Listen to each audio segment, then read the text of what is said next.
ഇങ്ങോട്ട് തിന്നില്ലെങ്കിൽ ഒടുവിൽ ഡയബറ്റീസ് വരുമ്പോ ഖേദിക്കും. ഫ്രൈഡ് റൈസ് എത്തിയില്ലല്ലോ, ഉടനെ എത്തിക്കാം സാർ. പെട്ടെന്ന് ഇത്തിരി കലാബോധം ഉണ്ടാവട്ടെ എന്ന് വെച്ചാൽ സമ്മതിക്കില്ലല്ലേ? മേലിൽ ഇത് ആവർത്തിച്ചാൽ ഞാനിത് ഇടിച്ചു പൊളിച്ച് തീയിലിടും. പാരീസിലേക്ക് എവിടുന്ന് ബസ്സാ? അയ്യോ, പാരീസിലേക്ക് ആരെങ്കിലും ബസ് സഞ്ചരിക്കൂ? ഗൾഫിൽ എവിടെയെങ്കിലും പാരീസ് എന്ന് പറയുന്ന സ്ഥലം ഉണ്ടായിക്കൂടുന്നില്ലല്ലോ. എന്റെ ഈശ്വര, ഇത് ഗൾഫൊന്നും അല്ല. ഇത്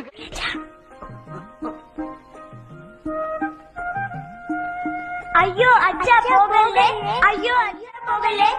ശരി ശരി ശരി, നിങ്ങൾക്ക് വേണ്ടി ഞാൻ പോകാതിരിക്കാം. നിങ്ങൾ എന്റെ മക്കളെ ഇല്ലായ്മകളിൽ നിന്നും നമ്മുടെ തെറ്റുകളിൽ നിന്നും നമ്മളിലെ നന്മയെ തിരഞ്ഞെടുക്കുന്ന ശില്പി നമ്മുടെ തന്നെയാണ്. പറയാം, പോളണ്ടിൽ എന്ത് സംഭവിച്ചു?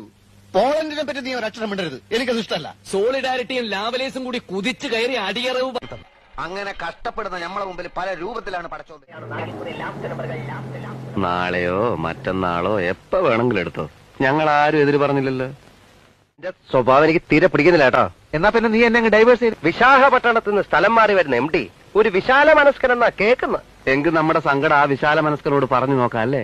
വിജയ, എന്താ? ഞാനെന്നാൽ ഒരു ഐഡിയ പറയട്ടെ. നമുക്ക് കപ്പട മീശയും തലയിലൊരു കെട്ടുമൊക്കെ ആയിട്ട് പക്ഷിശാസ്ത്രക്കാരാകാം. എവിടെയും കയറി ചെല്ലാം, എന്തു നുണയും പറയാം. ചേട്ടന് പഴഞ്ചോറ് കിട്ടിയോ? നീ വിചാരിക്കുന്നത് പോലെയുള്ള ആ പോപ്പിയൊന്നും എടി പെണ്ണെ, നിന്റെ ചാട്ട എങ്ങോട്ടാണെന്നൊക്കെ എനിക്ക് മനസ്സിലാകുന്നുണ്ട്. ആ വെള്ളം അങ്ങ് വാങ്ങി. സൂര്യനോട് ചോദിച്ചിട്ടല്ല താമര വിടരുന്നത്. ഏകലവ്യൻ ദ്രോണാചാര്യർക്ക് ഗുരുസ്ഥാനം കൽപ്പിച്ചത് അങ്ങേരോട് ചോദിച്ചിട്ടല്ല. വെറുപ്പാണ് അധമമായ വികാരം, ഇത് സ്നേഹമാണ്. ഒരാൾക്കൊരാളെ സ്നേഹിക്കാൻ ഈ ലോകത്ത് ആരുടെയും സമ്മതം ആവശ്യമില്ല.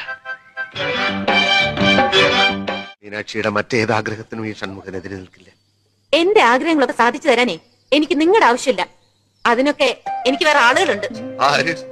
ആരാ ചാരു? ലവട്ടം കാത്തു നിന്നു ഞാൻ, നീ ആരെ കാത്തു നിന്നു? അതും കോളേജൻ മൈതാനത്ത്. ഒരു വാക്കും മിണ്ടാതെ ആര് പോയി?